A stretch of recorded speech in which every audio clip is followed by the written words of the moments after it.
Tapi apa langkah-langkahnya ini yang belum jelas.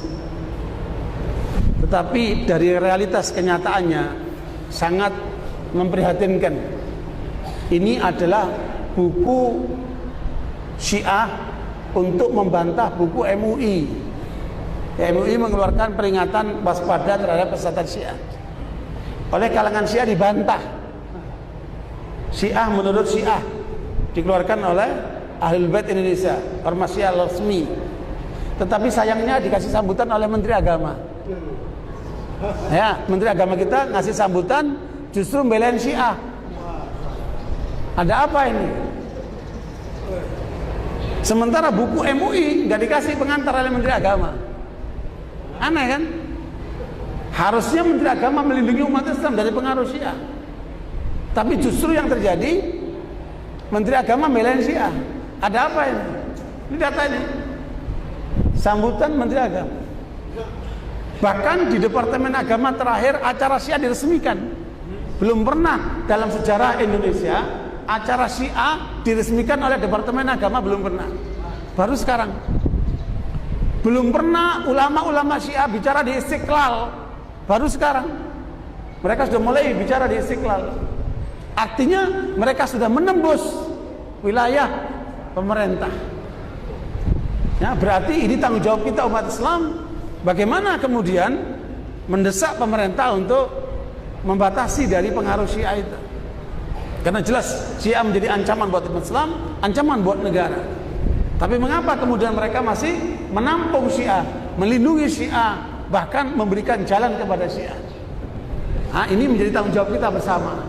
Ya, kita terus berjuang meyakinkan pemerintah, kemudian mengungkap tentang bahaya mereka. Bahkan ini rahasia penting khusus untuk warga Tulungagung dan sekitarnya, bahwa ada tokoh Syiah yang kemarin sadar menjadi Sunni, mengungkapkan data bahaya sekali. Dalam data itu disebutkan Syiah dengan dukungan Iran akan mensuriahkan Indonesia di tahun 2020. Ya, Syiah akan mensuriahkan Indonesia di 2020. Nah, mudah-mudahan ini tidak terjadi. Tetapi dengan data ini kita harus menjadi waspada, ya, atas gerakan mereka ini. Ya, jangan sampai Indonesia seperti apa? Yaman, yang tadinya kecil seperti Indonesia, pengajian, masjid salim, sekolahan, panti asuhan, tahu-tahu mereka angkat senjata dan kudeta. Itu di Yaman. Ya, begitu pula sebelumnya di Bahrain, tapi gagal. Begitulah mereka kemudian melawan dengan senjata di Pakistan, di mana-mana seperti itu. Dan ini tidak boleh terjadi di Indonesia. Makanya sebelum mereka menjadi besar, harus apa? Kita tutup pintunya. Ya, makanya penyadaran kita selama ini seperti ini adalah tujuannya untuk membentengi umat Islam ahli sunnah dari pengaruh Syiah. Mengapa? Karena yang disasar Syiah ahli sunnah. Jadi Syiah selalu datang ke tempat-tempat ahli sunnah untuk mensyiahkan ahli sunnah. Harusnya bukan begitu. Kalau mereka mau dihargai, jangan mensyiahkan ahli sunnah.